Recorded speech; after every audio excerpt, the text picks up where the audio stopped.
Hey guys, welcome to mechanical वाला चैनल। Recently DRDO ने कोविड-19 से फाइट करने के लिए कुछ इंस्ट्रूमेंट्स डिवाइसेस डिज़ाइन डेवलप किए हैं, जैसे कि यूवी डिसइंफेक्शन टावर, जिसे यूवी ब्लास्टर भी कहते हैं, UVC light based sanitisation box, hand held UVC device, UVC sanitiser cabinet. इन डिवाइसेस के बारे में जानेंगे। अपार्ट फ्रॉम दिस हम कुछ बेसिक्स यूवी रेडिएशन के बारे में जानेंगे। यूवी रेडिएशन होता क्या है, टाइप्स ऑफ यूवी रेज क्या होती है, शॉर्ट वेव यूवी लैम्प क्या होता है। ओके, इसके साथ हम अपनी वीडियो को स्टार्ट करते हैं और वीडियो को एंजॉय करते हैं। What is UV radiation? UV radiation का नेचुरल सोर्स सन होता है। सन से कुछ रेडिएशन इमिट होता है। जितना भी रेडिएशन इमिट होता है उसमें 10% यूवी रेडिएशन रहता है। यूवी रेडिएशन का कुछ परसेंटेज हमारे ओजोन और एटमॉस्फेयर के द्वारा ब्लॉक कर दिया जाता है और कुछ परसेंटेज हमारा अर्थ तक पहुंचता है। यूवी रेडिएशन की वेवलेंथ जो होती है वो 10 नैनोमीटर से 400 नैनोमीटर होती है और ये वेवलेंथ विजिबल लाइट से कम होती है बट एक्सरे से ज़्यादा होती है। इट मीन्स विजिबल लाइट से दोनों की वेवलेंथ कम हो गई, यूवी रेडिएशन की भी एक्सरेज की भी कम हो गई। ना तो हम यूवी रेडिएशन को देख सकते हैं और ना ही हम एक्सरे को देख सकते हैं, बट हमारी बॉडी, हमारी स्किन यूवी रेडिएशन को फील कर सकती है। अगर हम मैन मेड डिवाइस देखें तो टैनिंग बेड्स होते हैं जो यूवी रेडिएशन को इमिट करते हैं, लैम्प्स होती हैं, शॉर्ट वेव लैम्प्स होती हैं। टैनिंग बेड क्या करता है? अल्ट्रावायलेट रेडिएशन को इमिट करता है। पर्पज़ क्या होता है उसका यूज़ का कि बॉडी को डार्क करता है, मीन्स स्किन को डार्क करने में हम टैनिंग बेड को यूज़ करते हैं। आपको इस डायग्राम में टॉप पर सन दिख रहा है, बॉटम में आपको अर्थ दिख रही है और मिडिल में ओजोन लेयर दिख रही है। सन से थ्री टाइप्स की यूवी रेज इमिट हो रही हैं, UV A, UV B, UV C. UV A की वेवलेंथ कितनी है? 320 से 409 नैनोमीटर। यूवी बी की वेवलेंथ 290 से 320 नैनोमीटर। यूवी सी की 100 से 290 नैनोमीटर। आप देख सकते हैं क्लियर कट, यूवी सी को ओजोन लेयर ब्लॉक कर दे रही है और यूवी बी और यूवी ए अर्थ तक पहुंच पा रही है। जैसे जैसे वेवलेंथ डिक्रीज करती जा रही है, अगर आप ऊपर की तरफ मूव करेंगे वेवलेंथ की वैल्यू कम होती जा रही है, वैसे वैसे यूवी रेडिएशन का टेम्परेचर इंक्रीज होता हुआ जाएगा। According to Wien's displacement law, wavelength is inversely proportional to temperature. अगर वेवलेंथ कम होगी टेम्परेचर ज़्यादा होगा।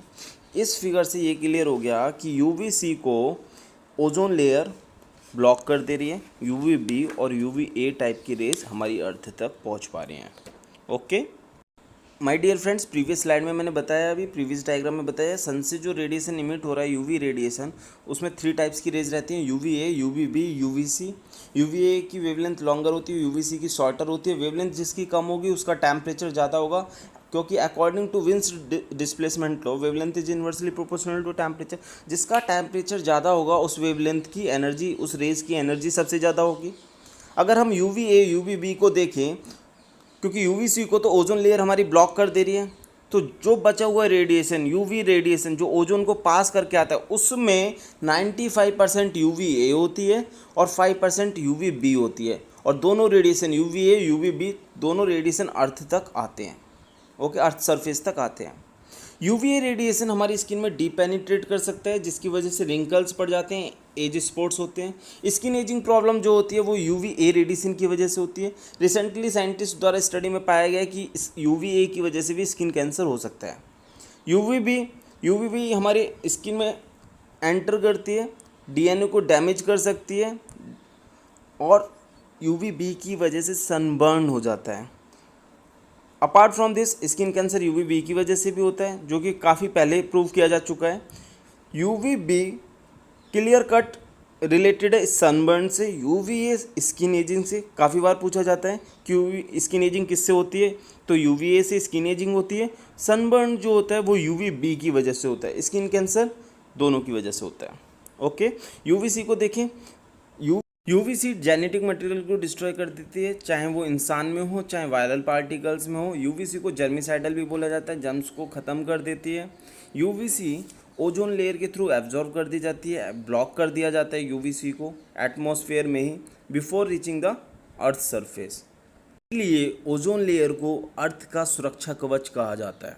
लंबे समय तक यूवी एक्सपोजर होने पर, यूवी रेडिएशन का एक्सपोजर होने पर कैटरैक्ट्स, आईलिड कैंसर जैसी बीमारियों से आई भी डैमेज हो सकती है। इंसान में स्किन कैंसर 3 टाइप्स का होता है जो कि क्लासिफाइड है। जहाँ पर कैंसर होता है, जिस सेल में कैंसर होता है, स्किन की जिस सेल में कैंसर होता है उसके बेसिस पे क्लासिफाइड है। Basal cell carcinoma, squamous cell carcinoma, melanoma. Melanoma सबसे डेंजरस कैंसर होता है और मेलानोमा को डेवलप करने में सनबर्न इम्पॉर्टेंट रोल प्ले करता है। और सनबर्न किस रेडिएशन की वजह से होता है? यूवी बी रेडिएशन की वजह से। जैसा कि मैंने आपको बताया कि यूवी रेज 3 टाइप्स की होती है, UV A, UV B, UV C. UV C की वेवलेंथ सबसे शॉर्टर होती है, टेम्परेचर सबसे ज़्यादा यूवी सी का होता है, एनर्जी जब सबसे ज़्यादा यूवी सी रेज की होती है। यूवी सी रेज का ही हम यूज़ करते हैं जेनेटिक मटेरियल को डिस्ट्रॉय करने में, वायरस को किल करने में। जेनेटिक मटेरियल चाहे वायरस का हो चाहे ह्यूमन का हो, तो जो जनरली यूज़ किया जाता है जर्मिसाइड के लिए, वो यूवी सी रेज को यूज़ किया जाता है। कैसे वर्क करती है? ये जो डीएनए का मॉलिक्यूलर स्ट्रक्चर होता है उसे ब्रेक कर देती है, जिसकी वजह से माइक्रोब हार्मलेस हो जाता है और वो अपनी कॉपीज़ नहीं कर पाता है। यूवी डिसइंफेक्शन टावर, जिसे यूवी ब्लास्टर भी कहा जाता है, इसका use high infection prone areas की rapid and chemical free disinfection cleaning करने के लिए यूज़ किया जाता है। माय डियर फ्रेंड्स, बहुत important word, chemical free means इसमें कोई केमिकल यूज़ नहीं होगा। इसे किसने डिज़ाइन डेवलप किया है? इसे लैस्टेक, एक प्रीमियर लेबोरेटरी है डीआरडीओ की, कहाँ पर लोकेटेड है? डाली में, और एक प्राइवेट फर्म की हेल्प के साथ इन्होंने इसे डिज़ाइन डेवलप किया है। Private firm messrs new age instruments and materials private limited, Gurugram. इसका नाम ज़्यादा इंपॉर्टेंट नहीं है। इंपॉर्टेंट क्या है? इसे लैस्टेक ने डिज़ाइन डेवलप किया है, जो कि एक प्रीमियर लेबोरेटरी है डीआरडीओ की, लोकेटेड है दिल्ली में। माय डियर फ्रेंड्स, अब यूज़ देख लेते हैं। यूवी डिसइंफेक्शन टावर का यूज़ करते हैं हाई टेक सर्फेसिस को क्लीन करने के लिए, हाई टेक सर्फेसिस को डिसइंफेक्ट करने के लिए, जैसे कि कंप्यूटर्स हो गए, इलेक्ट्रॉनिक इक्विपमेंट्स हो गए, आपके गैजेट्स हो गए, लैबोरेटरीज में जहाँ पर आप केमिकल्स यूज़ नहीं कर सकते। अगर केमिकल सपोज कंप्यूटर का कीबोर्ड है उसमें चला गया तो वो डैमेज हो जाएगा। ऑफिसेज जहाँ पर केमिकल मेथड्स यूज़ नहीं कर सकते, जहाँ पर ऑफिस में जैसे ऑफिस में बहुत सारी फाइल्स होती हैं, अगर आप वहाँ पर chemicals with water moisture use करोगे तो फाइल्स के ख़राब होने के चांसेस ज़्यादा होते हैं। तो इसलिए वहाँ पर UV disinfection is one of the best options. Other options भी हो सकते हैं। Areas with where huge flow of people like airports, factories, hotels, offices, shopping malls and metros. लेकिन यूज़ तभी करना है जब वहाँ पर कोई नहीं हो। इंसान के होने पर यूवी डिसइंफेक्शन टावर का यूज़ नहीं होगा। जब रात में, सपोज इंडिया के एग्जांपल लेता हूँ मैं, रात में मेट्रोज स्टेशन बंद हो जाते हैं, शॉपिंग मॉल्स बंद हो जाते हैं, उस टाइम आप यूवी डिसइंफेक्शन टावर का यूज़ कर सकते हैं डिसइंफेक्ट करने के लिए। यूवी डिसइंफेक्शन टावर को रिमोटली ऑपरेट किया जाता है, वाईफाई लिंक के थ्रू लैपटॉप, मोबाइल फ़ोन से ऑपरेट किया जाता है। आप previous slide UV disinfection tower की फर्स्ट स्लाइड में देखना, उसमें 6 लैंप्स हैं। 6 लैंप्स को काउंट करना है, आप टॉप हेडर में होल्स काउंट कर सकते हैं।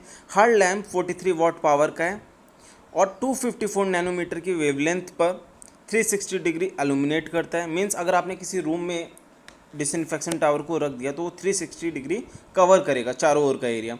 जैसे कि 12 बाई 12 फीट का एरिया डिसइंफेक्ट करने के लिए उसे 10 मिनट्स लगेंगे। 400 स्क्वायर फीट का एरिया डिसइंफेक्ट करने के लिए 30 मिनट्स लगेंगे। उस इक्विपमेंट को, सपोज रूम का एरिया 400 स्क्वायर फीट से ज़्यादा है, suppose 3 times area 1200 square feet, तो उस डिसइंफेक्शन टावर को आपको 3 प्लेसेस पे रखना पड़ेगा, या आपको सेम डिसइंफेक्शन टावर को 3 बार एक जगह से दूसरी जगह से तीसरी जगह प्लेस करना पड़ेगा, कंप्लीट रूम को कवर करने के लिए, कंप्लीट रूम को डिसइंफेक्ट करने के लिए। इसमें एक सेफ्टी मोड भी दिया हुआ है। अगर कोई ह्यूमन इंटरवेंशन हुआ, सपोज किसी रूम में रखा हुआ है और सडनली किसी ने डोर खोल दिया रूम का, तो ये ऑटोमेटिकली स्विच ऑफ हो जाएगा। इस पिक्चर में हॉस्पिटल रूम को डिसइंफेक्ट किया जा रहा है डिसइंफेक्शन टावर की हेल्प से। आप क्लियरली देख सकते हैं। ये तभी यूज़ करना है जब रूम के अंदर कोई ना हो। Room should be completely sealed. इस पिक्चर में आप क्लियरली देख सकते हैं जो डिसइंफेक्शन टावर में यूवीसी लैंप्स यूज़ किए गए हैं, उनकी हेल्प से बस को डिसइंफेक्ट किया जा रहा है। In the similar manner other transporting vehicles को आप कर सकते हैं, जैसे कि ट्रेन सेट, कार्स, सभी ट्रांसपोर्टिंग व्हीकल्स को ईजिली डिसइंफेक्ट किया जा सकता है with the help of disinfection towers.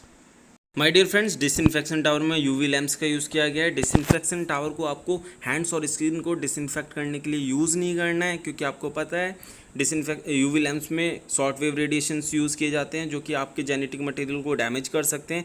आप WHO की साइट पर भी जाएंगे तो वहाँ पर मिथबस्टर्स में WHO ने वार्निंग दी है, ultraviolet lamp should not be use to disinfect hands और other areas of your skin, क्योंकि UV radiation can cause skin irritation and damage your eyes को ख़राब कर सकता है और स्किन कैंसर क्रिएट कर सकता है। इसलिए आपको डिसइंफेक्शन टावर या यूवी लैंप्स को हैंड्स डिसइंफेक्ट और स्किन डिसइंफेक्ट करने के लिए यूज़ नहीं करना है। लाइट बेस्ड सैनिटाइजेशन बॉक्स को डीपास एंड इनमास ने डेवलप किया है। दोनों प्रीमियर लैबोरेटरीज हैं DRDO की, जो कि दिल्ली में लोकेटेड है। DIPAS stands for defence institute of physiology and allied sciences and INMAS stands for Institute of Nuclear Medicine and Allied Sciences. Both are located in Dale. Purpose वही है, वहाँ पर क्या कर रहे थे हम, एक रूम में या बड़े प्लेस पर हम एक डिसइंफेक्शन टावर को रख रहे थे। वो एक पर्टिकुलर एरिया को डिसइंफेक्ट कर रहा था। बट यहाँ पर क्या है, बॉक्स है, बॉक्स के अंदर आप आइटम्स ऑब्जेक्ट्स को रख रहे हो, चाहे वो आपका लैपटॉप हो गया, फाइल हो गया, मोबाइल हो गया, एनवलप पेपर हो गया, आप उसे रख रहे हो।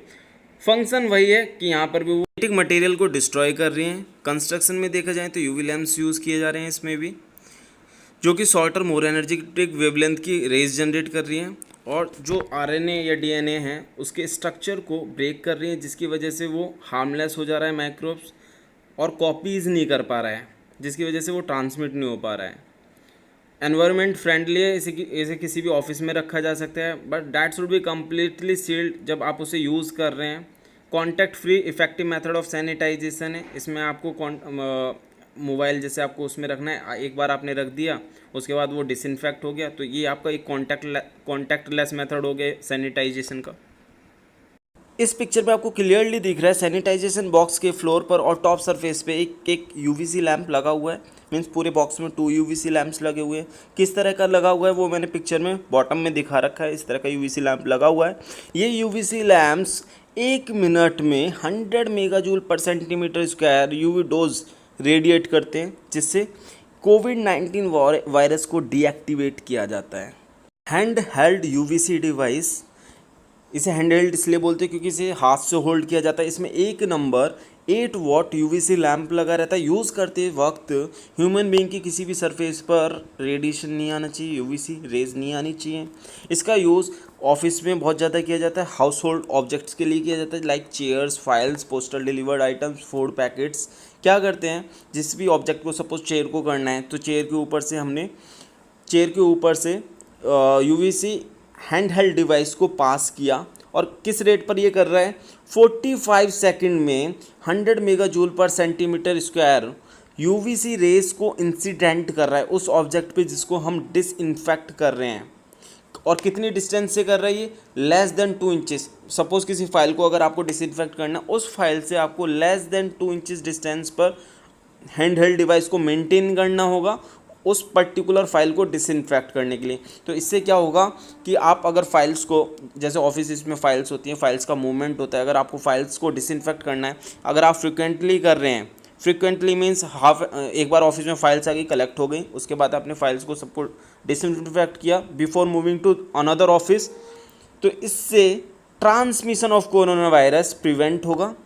ऑफिस में प्रिवेंट कर सकते हैं, पब्लिक एनवायरनमेंट में कर सकते हैं आप। UVC सैनिटाइज़र कैबिनेट को ध्रुव्स भी बोलते हैं, डिफेंस रिसर्च अल्ट्रावायलेट सैनिटाइज़र। इसे डेवलप किया है RCI ने, रिसर्च सेंटर इमारत, जो कि DRDO की एक प्रीमियर लेबोरेटरी है। कहाँ पर लोकेटेड है ये, हैदराबाद में। इसका पर्पस क्या है सैनिटाइज़र कैबिनेट का, इसका पर्पस है बहुत स्मॉल साइज़ के आइटम्स को सैनिटाइज करने में, डिसइंफेक्ट करने में। आप एग्जांपल्स देख सकते हैं यहाँ पर, mobile phones, iPad, laptop, mask, currency notes, ATM card, cheque leaves, challans, passbooks, paper, envelopes, इन सबको आप सैनिटाइज कर सकते हैं, ईजिली सैनिटाइज कर सकते हैं।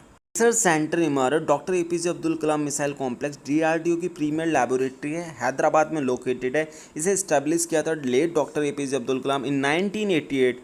इसका ओवरऑल पर्पस क्या है कि R&D में यूज़ होता है, missile system, guided weapons, advance avionics for Indian arm forces, के लिए R&D में यूज़ होता है। बट अगर पर्टिकुलर फील्ड में देखा जाए या किसी पर्टिकुलर टेक्नोलॉजी में देखा जाए तो RCI का क्या काम करता है, ये वर्क करता है कंट्रोल इंजीनियरिंग पर, inertial navigation, imaging, infrared seekers, radio frequency seekers and systems, on board computers and mission software. अभी तक हमने जितने भी डिवाइसेस देखे सभी में short wave UV ray lamp लगे हुए थे। अब इनके बारे में हम डिटेल में देख लेते हैं। फ्लोरेसेंट लैंप ट्यूब से बनी होती है, इसमें कोई फॉस्फर कोटिंग नहीं होती है और कंपोज होती है फ्यूज्ड क्वार्ट्ज से। फॉस्फर कोटिंग का पर्पस क्या होता है, to produce a pleasant light, लेकिन यहाँ पर हमें यूवी रेस को देखना ही नहीं होता है तो आई प्लेजेंट लाइट का यूज़ होना ही नहीं है, इसलिए हम फॉस्फर कोटिंग करते नहीं है। दूसरा पर्पस क्या होता है फॉस्फर कोटिंग का, to convert UV ray radiation into visible radiation. यहाँ पर हमें विजिबल रेडिएशन चाहिए नहीं, इसलिए यहाँ पर फॉस्फर कोटिंग करनी नहीं है, क्योंकि हमें यहाँ पर डायरेक्ट यूवी रे रेडिएशन चाहिए। यहाँ पर हम ऑर्डिनरी ग्लास यूज़ नहीं करें, यहाँ पर हम फ्यूज्ड क्वार्ट्ज यूज़ करें, क्योंकि ऑर्डिनरी ग्लास यूवी सी रेस को एब्जॉर्व कर लेता है। UV ray lamps emit ultraviolet light, दो पीक्स में ये इमिट करती हैं, एक 253.7 नैनोमीटर की, एक 185 नैनोमीटर की। Due to the mercury within the lamp और some portion of visible light generate करती हैं। लेकिन ये फ्यूज क्वार्ट्ज जो होता है 253.7 नैनोमीटर की रेडिएशन को तो पास कर देता है, बट 185 नैनोमीटर की वेवलेंथ को प्रिवेंट कर देता है, ब्लॉक्स कर देता है। ये जो short wave UV ray lamp होती हैं ये कम से कम 2 से 3 टाइम्स पावर कंज्यूम करती हैं, जो कि हमारी रेगुलर फ्लोरेसेंट लैंप ट्यूब होती हैं। और इनकी एफिशिएंसी देखिए आप 30 to 40% होती है। मतलब अगर आपने इनको 100 वॉट इलेक्ट्रिसिटी सप्लाई की तो ये 30 to 40 what he UV ray output देंगी। इनसे जो लाइट जनरेट होती है विजिबल लाइट, वो आपको ब्लूइश वाइट कलर की दिखेगी। मैंने आपको प्रीवियस पिक्चर्स में भी दिखाया जहाँ पे कार को बस को सैनिटाइज़ किया जा रहा था, हॉस्पिटल रूम को सैनिटाइज़ किया जा रहा था, वहाँ पर ब्लूइश वाइट कलर की लाइट्स होती है। इन्हें जर्मिसाइडल लैंप्स भी कहा जाता है, क्योंकि इनका यूज़ फूड प्रोसेसिंग इंडस्ट्रीज़ में, लैबोरेटरीज में वाटर सप्लाई को डिसइंफेक्ट करने के लिए इनका यूज़ किया जाता है, इसलिए इन्हें जर्मिसाइडल लैंप्स कहते हैं। अगर आपको वीडियो पसंद आए तो प्लीज़ लाइक करें, शेयर करें, सब्सक्राइब करें। आप हमें टेलीग्राम पर भी ज्वाइन कर सकते हैं। Thank you so much.